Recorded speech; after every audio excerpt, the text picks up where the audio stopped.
Hello students, कैसे हैं आप सब। आशा है आपकी स्टडी अच्छी चल रही होगी। आज की वीडियो में हम लोग जानने वाले हैं चैप्टर 11 क्लास 10th के साइंस का वैद्युत यानी कि इलेक्ट्रिसिटी। इम्पॉर्टेंट क्वेश्चन जानने वाले हैं, तो वीडियो को लास्ट तक जरूर देखिएगा। इस वीडियो से आपके एग्ज़ाम में 2 या 3 क्वेश्चन ज़रूर मिलेंगे। चलिए शुरू करते हैं। क्वेश्चन यहाँ पर आपके सामने है। फर्स्ट क्वेश्चन है, किसी चालक में 2 एम्पीयर की धारा प्रवाहित हो रही है। 2 सेकंड में चालक से गुजरने वाले आवेश की मात्रा क्या होगी। तो यहाँ पर धारा I का मान है, I का मान है कितना, 2 एम्पीयर। धारा I का मान कितना है, 2 एम्पीयर है।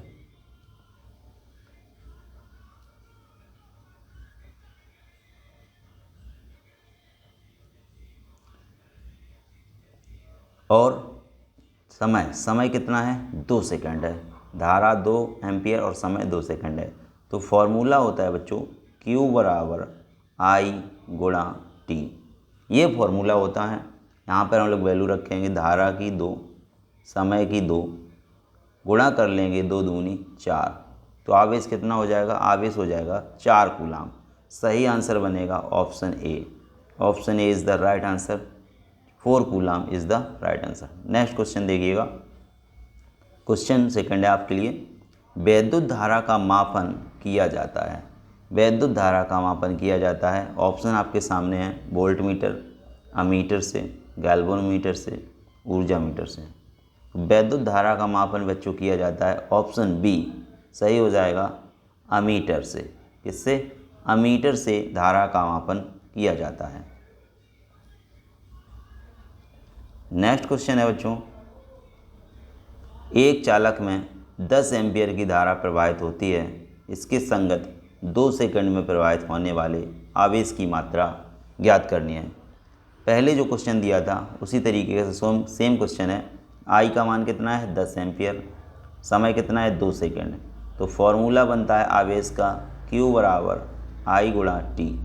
Q का मान कितना है, निकालना है। Q का मान निकालना है। धारा का मान 10 एम्पीयर, 10 लिखेंगे। समय T का मान 2 सेकंड, 2 लिखेंगे। तो गुणा करेंगे 10 गुणा 2 20 कूलाम आ जाएगा। कितना आ जाएगा बच्चों, 20 कूलाम। तो सही आंसर यहाँ पर हो जाएगा option C is the right answer. Next question है आपके सामने, किसी विद्युत परिपथ में किसी प्रतिरोध के सिरों के बीच विभवांतर की इकाई क्या होती है। यानी कि विभवांतर की इकाई पूछ रहा है। विभवांतर किस में नापा जाता है ये पूछ रहा है। तो सही आंसर हो जाएगा ऑप्शन सी, विभवांतर को वोल्ट से नापते हैं। विभवांतर को वोल्ट से नापते हैं। नेक्स्ट क्वेश्चन देखिएगा, विभवांतर का मापक यंत्र क्या है। विभवांतर का मापक यंत्र, विभवांतर को किस यंत्र से नापेंगे। सही आंसर हो जाएगा option B, voltmeter. Voltmeter से विभवांतर को नापते हैं और इसका मात्रक होता है वोल्ट। और बच्चों आपको बता दें कि यदि आपको अपने एग्ज़ाम में 90% से ज़्यादा नंबर चाहिए, ठीक है, तो आप कैन कोचिंग सेंटर को सब्सक्राइब करके रखें, क्योंकि यहाँ पर आपको एग्ज़ाम से पहले इम्पोर्टेंट क्वेश्चन दिए जाएंगे, वो आपके एग्ज़ाम में ही ज़रूर आएंगे। किसी भी क्लास में है, कोई भी बोर्ड है आपका, आप मैसेज कर सकते हैं, आपको व्हाट्सएप पर इम्पोर्टेंट क्वेश्चन मिल जाएंगे। जी हाँ, देखिएगा नेक्स्ट क्वेश्चन क्या है, ओम के नियमानुसार विभवांतर व धारा के बीच ग्राफ होगा। ओम के नियम के अनुसार धारा व विभवांतर के बीच में ग्राफ कैसा होता है। तो ये ग्राफ होता है बच्चों एक सरल रेखा का। कैसा होता है, एक सरल रेखा का। ऑप्शन ए यहाँ पर सही हो जाएगा। नेक्स्ट क्वेश्चन है आपके लिए, निम्न में से कौन सा कथन ओम के नियम को व्यक्त करता है। यानी कि ओम के नियम को व्यक्त करता है।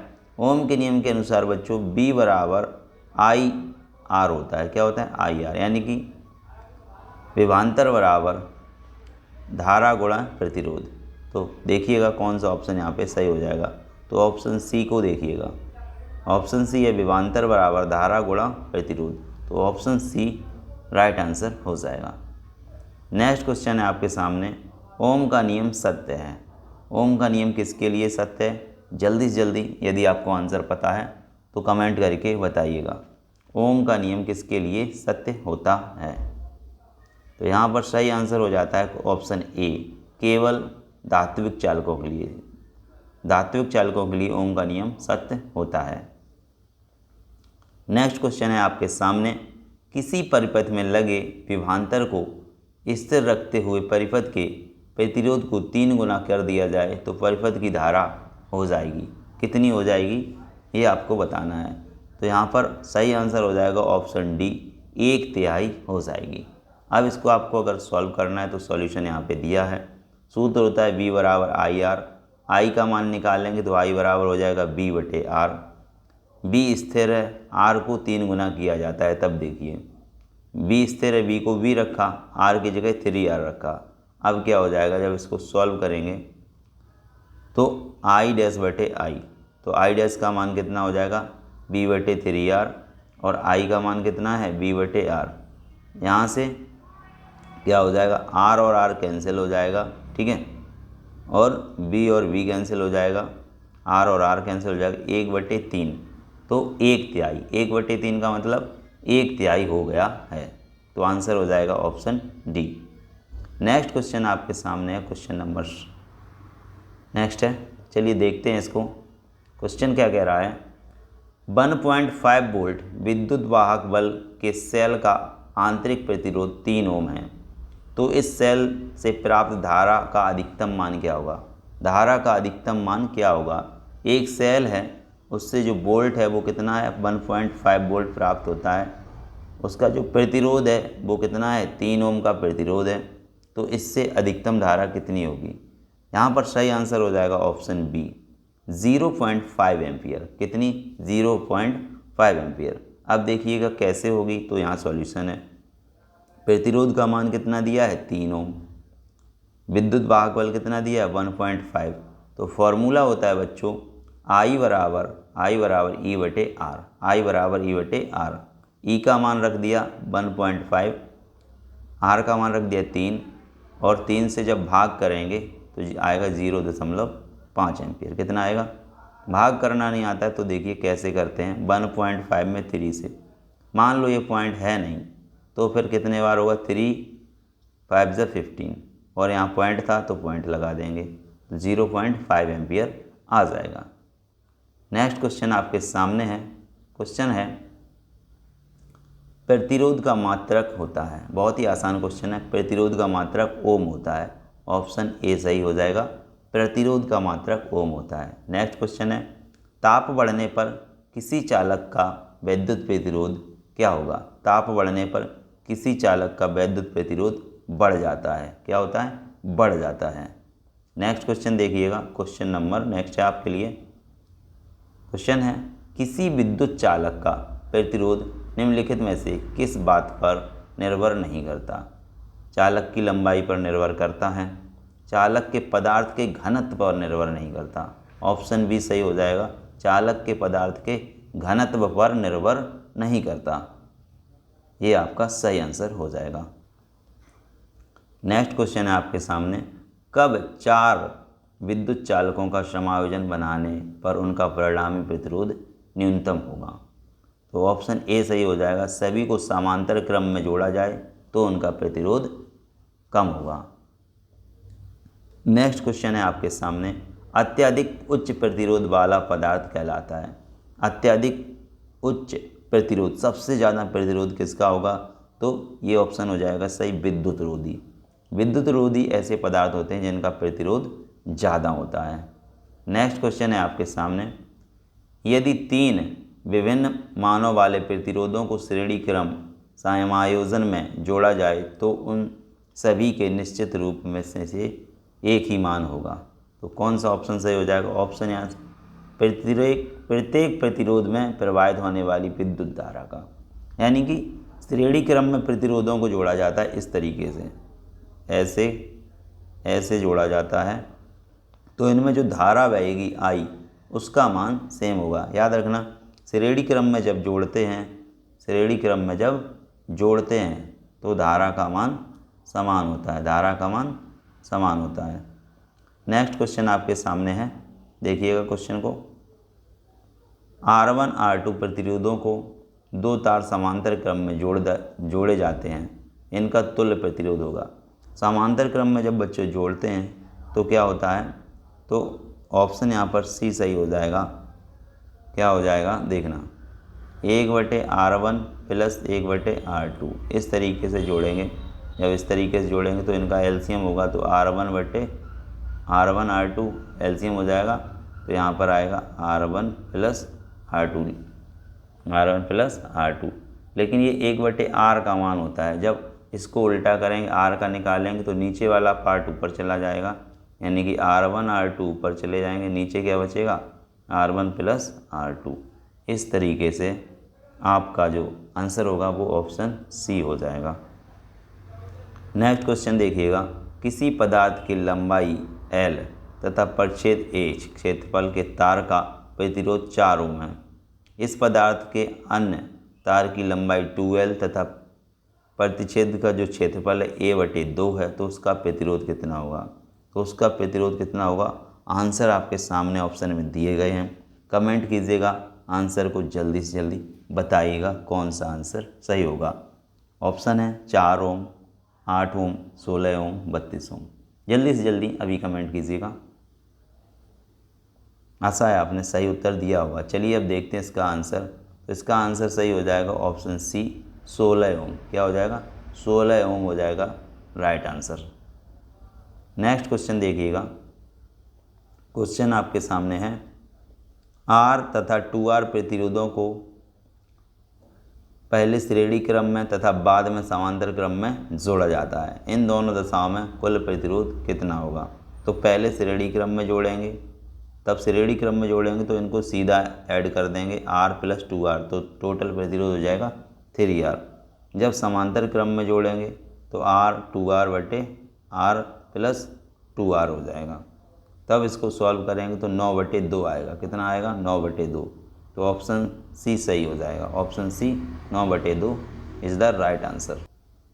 अब देखिएगा नेक्स्ट क्वेश्चन आपके सामने है, निम्न परिपथ में बिंदुओं ए एवं बी के बीच तुल्य प्रतिरोध होगा।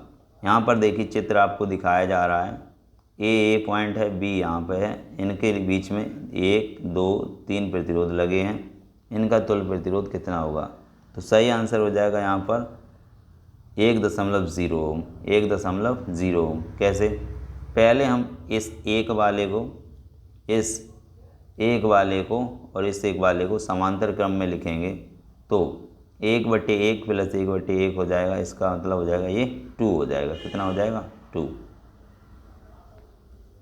और जब लास्ट में क्या करेंगे, ये जो प्रतिरोध है ये वाला 0.5 वाला, इसको फिर इन दोनों की जगह 2, इस तरीके से चित्र बनेगा। देखिएगा इन दोनों की जगह कितना हो जाएगा, 2 का, और ये वाला 0.5 का होगा और ये 2 का। अब ये लग गए कैसे, श्रेणी क्रम में, तो इनको डायरेक्टली ऐड किया जाएगा। क्या किया जाएगा, डायरेक्टली ऐड। तो देखिए पहले वाले का कितना मान आया, 1/R बराबर 2 था, तो उसका आया 0.5, और 0.5 का और श्रेणी क्रम में लगा है, तो देखिए डायरेक्ट जोड़ देंगे 0.5 तो 1 ओम हो जाएगा। जोड़ने पर कितना हो जाएगा, 1 ओम हो जाएगा। अब देखिएगा आपके सामने एक और क्वेश्चन है, कह रहा है वैद्युत सेल में रूपांतरण होता है। वैद्युत सेल में रूपांतरण होता है किसका किस में होता है। तो आंसर सही हो जाएगा ऑप्शन ए, रासायनिक ऊर्जा का वैद्युत ऊर्जा में। वैद्युत सेल होता है रासायनिक ऊर्जा को वैद्युत ऊर्जा में बदल देता है। नेक्स्ट क्वेश्चन समझिएगा, क्वेश्चन क्या है, 220 वोल्ट से 100 वाट, 220 वोल्ट और 100 वाट के विद्युत बल्ब के तंतु का प्रतिरोध होगा। तंतु का प्रतिरोध कितना होगा। तो यहाँ पर V का मान दिया है 220 वोल्ट और क्षमता दी है P बराबर 100 वाट। तो हम लोग फॉर्मूला लगाएंगे R बराबर V²/P, R बराबर V²/P। ये फार्मूला हम लोग बच्चों लगाएंगे। तो V का मान कितना है, 220 वोल्ट, यहाँ पर स्क्वायर है तो 2 बार लिखेंगे, 220 गुणा 220 बटे में P का मान कितना लिखेंगे, 100 लिखेंगे, और ये 2 जीरो से ये 2 जीरो काट देंगे, कितना बचेगा, 22 गुणा 22 करेंगे तो 484 ओम। कितना आ जाएगा, 484 ओम।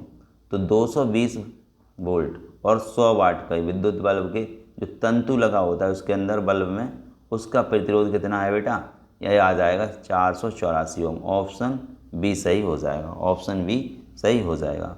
नेक्स्ट क्वेश्चन देखिएगा, किसी विद्युत केतली में प्रवाहित धारा 3 गुनी कर देने पर केतली में उत्पन्न ऊष्मा की मात्रा बताइए। कोई विद्युत केतली है, उसमें जो धारा बह रही है उसको 3 गुना कर दिया, 3 टाइम कर दिया, तो उसमें जो ऊष्मा होगी, जो हीट होगी, उसमें क्या हो जाएगा, तो समझिएगा वो हो जाएगी 9 गुनी। कितनी हो जाएगी, 9 टाइम्स, 9 गुनी हो जाएगी। ये तो आपको याद करना है, समझने के लिए आप समझ सकते हैं। कैसे समझेंगे देखिएगा, यहाँ पर किसी विद्युत केतली में प्रवाहित धारा कितनी कर रहे हैं, 3 गुनी। तो H is equal to formula होता है, H इज इक्वल टू होता है I² RT बटे 4.18। तो इसमें हम लोग क्या करेंगे, धारा का मान बाकी तो सब सेम रखेंगे। धारा I है, I की जगह क्या है, I² है। धारा 3 गुनी कर रहे हैं तो I की जगह 3 और 3 का स्क्वायर करेंगे तो 9, तो कितनी हो जाएगी, 9 गुनी। इस तरीके से आप समझ सकते हैं। नेक्स्ट क्वेश्चन आपके सामने देखिएगा। क्वेश्चन है, एक विद्युत केतली से होकर प्रवाहित विद्युत धारा को 2 गुना कर दिया जाए तो उसमें ऊष्मा जो होगी कितनी होगी। अभी बताया था धारा जितना कर दें, धारा को जितने गुना कर दें उसी का स्क्वायर कर दें। 2 गुना कर रहे हैं तो आई को क्या कर रहे हैं, 2 गुना, तो आई का स्क्वायर कर दें तो यहाँ 2 का स्क्वायर, 2 का स्क्वायर कितना हो जाएगा, 4। तो हो जाएगी कितनी, ऊष्मा कितनी उत्पन्न हो जाएगी। तो ऑप्शन बताइए कौन सा सही हो जाएगा। ऑप्शन यहाँ पर कौन सा सही हो जाएगा, आप इसका आंसर कमेंट में लिख सकते हैं, इसका आंसर कमेंट में लिख सकते हैं। नेक्स्ट क्वेश्चन आपके सामने है, एक अश्व शक्ति बराबर होता है, एक अश्व शक्ति बराबर होता है कितना होता है, सही आंसर है 746 वाट। 746 वाट के बराबर होता है एक अश्व शक्ति। बहुत ही इंपॉर्टेंट क्वेश्चन है ये। समान विद्युत शक्ति के ताप दीप्त बल्ब एवं हीटर में से किसमें अधिक प्रकाश होगा। समान विद्युत शक्ति के मतलब समान वाट के जो बल्ब होगा और हीटर, किसमें ज़्यादा प्रकाश होगा। तो सही आंसर हो जाएगा ऑप्शन बी, बल्ब में। किसमें, बल्ब में ज़्यादा प्रकाश होगा। क्यों होगा, ये आपके नीचे दिया गया है, आप इसको पढ़ सकते हैं। क्या लिखा है, तापदीप बल्ब का तंतु टंगस्टन से बना होता है जिसका गलनांक लगभग 3400 डिग्री सेंटीग्रेड होता है, जबकि हीटर का तार नाइक्रोम का बना होता है जिसका गलनांक लगभग 1400 डिग्री सेंटीग्रेड होता है। अतः टंगस्टन का धातु अधिक ऊष्मा रोक कर रख सकता है जिससे वह अधिक प्रकाशित होता है, ये कारण है। ज़्यादा उसका ताप है, गलनांक ज़्यादा है तो वो ज़्यादा ऊष्मा रख पाएगा, ज़्यादा ऊष्मा रख पाएगा वो तो ज़्यादा चमकेगा, और ज़्यादा चमकेगा बच्चों तो वो ज़्यादा ऊष्मा देगा। नेक्स्ट क्वेश्चन आपके सामने है, विद्युत शक्ति किसका मात्रक है। विद्युत शक्ति किसका मात्रक है, तो सही आंसर यहाँ पर हो जाएगा ऑप्शन बी, विद्युत शक्ति का मात्रक क्या है या विद्युत शक्ति की इकाई क्या है, तो वाट। क्या है, वॉट। नेक्स्ट क्वेश्चन है आपके सामने, क्या क्वेश्चन है समझिएगा। लघु पतन के समय परिपथ में विद्युत धारा का मान होता है। लघु पतन के समय विद्युत धारा का मान बहुत अधिक बढ़ जाता है। क्या होता है, बहुत अधिक बढ़ जाता है। नेक्स्ट क्वेश्चन आपके सामने है, देखिएगा क्वेश्चन को। किलोवाट घंटा किस विद्युत भौतिक राशि का मात्रक है, तो किलोवाट घंटा है जो शक्ति का मात्रक होता है। नेक्स्ट क्वेश्चन है, 200 वोल्ट और 100 वाट के बल्ब को यदि 100 वोल्ट पर प्रयोग किया जाए तो बल्ब की शक्ति कितनी होगी। तो बल्ब की शक्ति कितनी होगी, सही आंसर हो जाएगा यहाँ पर 25 वाट होगी। कितनी होगी, है 100 वाट का, 100 वोल्ट पर प्रयोग किए जाए और 200 वोल्ट का है तो उसकी शक्ति कितनी रह जाएगी, 25 वाट की रह जाएगी। कैसे रह जाएगी, वो आपको नीचे सूत्र से देख सकते हैं। बी का मान दिया है 200, पी का मान 100 है, और हम लोग उसको यूज कितने पे करेंगे, यूज हम लोग करेंगे उनको 100 पे। तो इस तरीके से आप सॉल्व करेंगे तो आ जाएगा 25 वाट। नेक्स्ट क्वेश्चन आपके सामने है, क्वेश्चन क्या है देखिएगा। क्वेश्चन है, बिजली के बल्ब में तंतु होता है। बिजली का जो बल्ब होता है उसमें जो तंतु होता है वो किसका होता है, ऑप्शन ए सही हो जाएगा यहाँ पर। क्या, ऑप्शन ए सही हो जाएगा। किसका होता है, टंगस्टन का होता है। किसका होता है, टंगस्टन का बना होता है।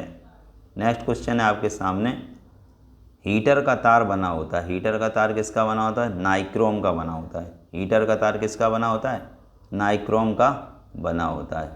ठीक है, हीटर का तार नाइक्रोम का। अब आपके सामने एक और क्वेश्चन है, कूलाम की परिभाषा लिखिए। तो कूलाम की परिभाषा क्या होती है? कूलाम आवेश की इकाई है। एक कूलाम आवेश की मात्रा वह मात्रा है जो किसी चालक में 1 एम्पीयर धारा बहने पर 1 सेकंड में प्रवाहित होती है।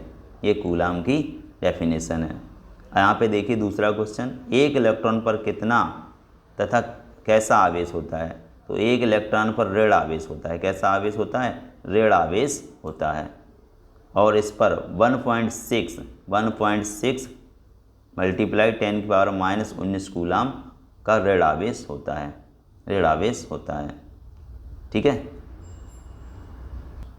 तो यहाँ पर हमने बच्चों आपको बहुत ही इम्पोर्टेंट क्वेश्चन बताए हैं चैप्टर 11 के साइंस के।